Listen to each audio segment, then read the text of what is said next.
नमस्ते। आज हम एक ऐसी चर्चा करने वाले हैं जो शायद सुनने में किसी बड़ी कॉर्पोरेट बोर्ड मीटिंग का टॉपिक लगती हो। ग्लोबल ट्रेड, यानी आयात और निर्यात की दुनिया।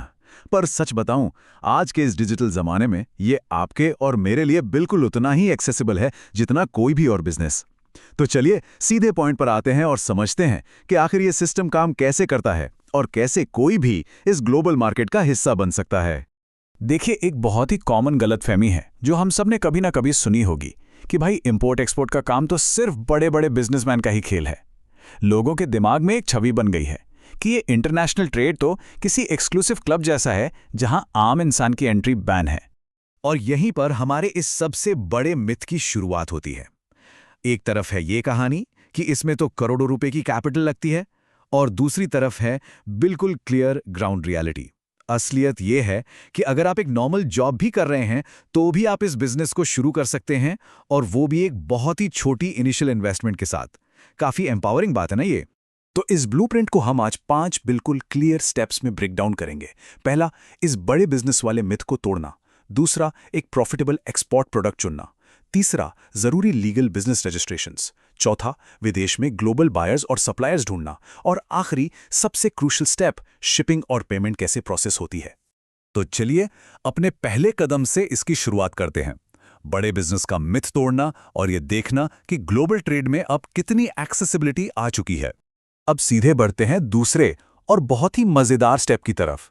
अपना एक्सपोर्ट प्रोडक्ट चुनना, यानी ऐसे आइटम्स ढूंढना जिनकी डिमांड हाई हो और उनमें इन्वेस्टमेंट काफी लो हो। अगर हम इंडिया की बात करें तो यहां से ढेरों ऐसी चीजें हैं जो रेगुलरली बाहर जाती हैं। गारमेंट्स यानी कपड़े, हमारे मसाले, चावल और हैंडीक्राफ्ट्स तो पूरी दुनिया में फेमस हैं ही। इसके अलावा केमिकल्स, इंजीनियरिंग गुड्स और फार्मा प्रोडक्ट्स की भी भारी डिमांड रहती है। किसी भी नए ट्रेडर के लिए इनमें से कोई भी प्रोडक्ट एक जोरदार और सक्सेसफुल पहला कदम बन सकता है।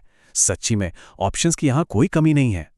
लेकिन सुनिए, हवा में तीर बिल्कुल नहीं चलाना है। प्रोडक्ट की एक्चुअल डिमांड क्या है, ये हम बिना पैसा लगाए पहले ही ऑनलाइन वैलिडेट कर सकते हैं। गूगल ट्रेंड्स, अलीबाबा और इंडिया मार्ट जैसे डिजिटल टूल्स आपकी इसमें पूरी मदद करते हैं। हमेशा डेटा के बेसिस पर डिसीजन लीजिए ताकि आपका फर्स्ट वेंचर एकदम स्मार्ट और लो रिस्क बन सके। डिमांड और प्रोडक्ट समझ आने के बाद आता है तीसरा कदम, जरूरी बिजनेस रजिस्ट्रेशन स्टेप्स, यानी अब अपने इस बिजनेस को एक प्रॉपर लीगल स्ट्रक्चर देना। वैसे तो बिजनेस को रजिस्टर करने के कई सारे ऑप्शंस अवेलेबल होते हैं, लेकिन अगर आप बिल्कुल बिगिनर हैं तो प्रोप्राइटरशिप आपके लिए सबसे आसान और लो कॉस्ट ऑप्शन होता है। ये लीगली आपके पेपर वर्क और कंप्लायंस को काफी सिंपल और सुलझा हुआ रखता है। एक बार स्ट्रक्चर डिसाइड हो गया तो आपको लीगली बिजनेस स्टार्ट करने के लिए इन बेसिक डॉक्यूमेंट्स की जरूरत पड़ेगी। एक पैन कार्ड, बैंक में आपका करंट अकाउंट, जीएसटी रजिस्ट्रेशन और इस बिजनेस की सबसे अहम कड़ी, एक आईईसी कोड। बस इतना सेटअप फाउंडेशन डालने के लिए काफी है। अब आप सोच रहे होंगे कि ये आईईसी क्या है। इसका मतलब है इंपोर्ट एक्सपोर्ट कोड। ये डीजीएफटी यानी directorate general of foreign trade की तरफ से इश्यू होता है। देखिए, इसके बिना इंटरनेशनल लेवल पर ऑपरेट करना इम्पॉसिबल है। इसे आप लिटरली अपने ग्लोबल ट्रेड बिजनेस का पासपोर्ट समझ लीजिए। बिजनेस लीगल हो गया। अब आते हैं चौथे और सबसे इंटरेस्टिंग कदम पर, ग्लोबल बायर्स और सप्लायर्स ढूंढना। असल में इंटरनेशनल बॉर्डर्स के पार अपने कनेक्शंस बनाना। यहां नेटवर्किंग का जो गोल है वो पूरी तरह आपके बिजनेस मॉडल पर डिपेंड करता है। अगर आपका प्राइमरी फोकस एक्सपोर्टिंग पर है तो आपका सारा जोर भरोसेमंद फॉरेन बायर्स ढूंढने में होना चाहिए।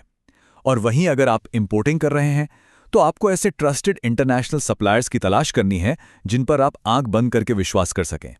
और अच्छी बात क्या है पता है? इन कनेक्शंस के लिए अब आपको किसी दूसरे देश की फ्लाइट पकड़ने की कोई जरूरत नहीं है।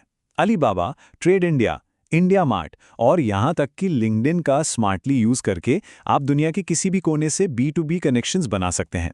ये इस डिजिटल एज का सबसे बड़ा गेम चेंजर है। पर यहां एक अहम गोल्डन रूल हमेशा याद रखिए, शुरुआत हमेशा छोटे ऑर्डर्स से कीजिए। एकदम से शुरू में ही बड़ा रिस्क लेने से बचना बहुत जरूरी है। पहले प्रोसेस को ठीक से समझें, रियल वर्ल्ड एक्सपीरियंस लें और उसके बाद ही नेचुरली स्केल करें।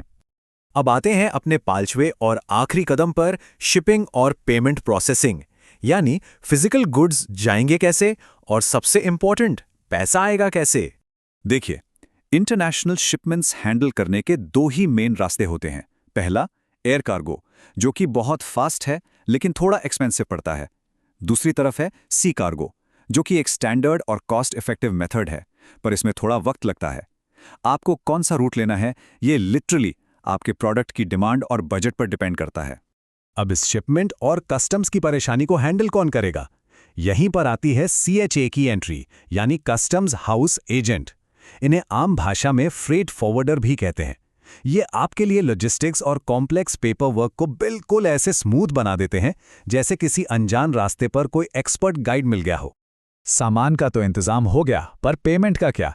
इंटरनेशनल पेमेंट ज़्यादातर डॉलर्स में आती हैं, और इस फॉरेन पेमेंट को बिना किसी रुकावट के अपने लोकल बैंक अकाउंट में लाने के लिए आपको बैंक में AD कोड यानी ऑथराइज्ड डीलर कोड रजिस्ट्रेशन करवाना लाजमी होता है। ये स्टेप मिस किया तो समझिए पेमेंट अटक सकती है। और याद रखिए, एक इंटरनेशनल ऑर्डर तभी सक्सेसफुली क्रॉस होता है जब आपके पास ये क्रूशियल एक्सपोर्ट डॉक्यूमेंट्स प्रॉपर्ली तैयार हों। आपका invoice, packing list, shipping bill और बिल ऑफ लेडिंग। इनके बिना प्रैक्टिकली कोई भी बॉर्डर क्रॉस करना संभव ही नहीं है। तो आज की इस पूरी चर्चा का सार ये निकलता है कि इस इंपोर्ट एक्सपोर्ट की फील्ड में ग्रोथ का स्कोप लिटरली कमाल का है। लेकिन एक बात तय है, रातों रात कोई जादू नहीं होने वाला। अगर आपको लॉन्ग टर्म सक्सेस चाहिए तो आपको पेशेंस रखना होगा और पहले इस फील्ड की प्रॉपर नॉलेज गेन करनी होगी। आपका सक्सेस ब्लूप्रिंट बिल्कुल स्ट्रेट फॉरवर्ड है। हमेशा स्मॉल स्केल पर स्टार्ट करें, मार्केट के ट्रेंड्स और डिमांड्स को डीपली समझें, धीरे धीरे अपना एक सॉलिड और ट्रस्टेड नेटवर्क बनाएं, और सबसे बड़ी बात, अपने काम में लगातार कंसिस्टेंसी मेंटेन करें। यही वो फॉर्मूला है जो आपको एक स्टेडी और स्ट्रॉन्ग इनकम सोर्स बनाकर देगा। तो चलते चलते अब एक सबसे बड़ा सवाल हम सबके सामने ये उठता है, ऐसा कौन सा लोकल प्रोडक्ट है जो ग्लोबल मार्केट का अगला गैप भरने वाला है? जरा सोचकर देखिए, ऐसी बहुत सी आम लगने वाली चीजें हैं जिनकी इंटरनेशनल लेवल पर हैवी डिमांड हो सकती है। इस बारे में ध्यान से सोचिए।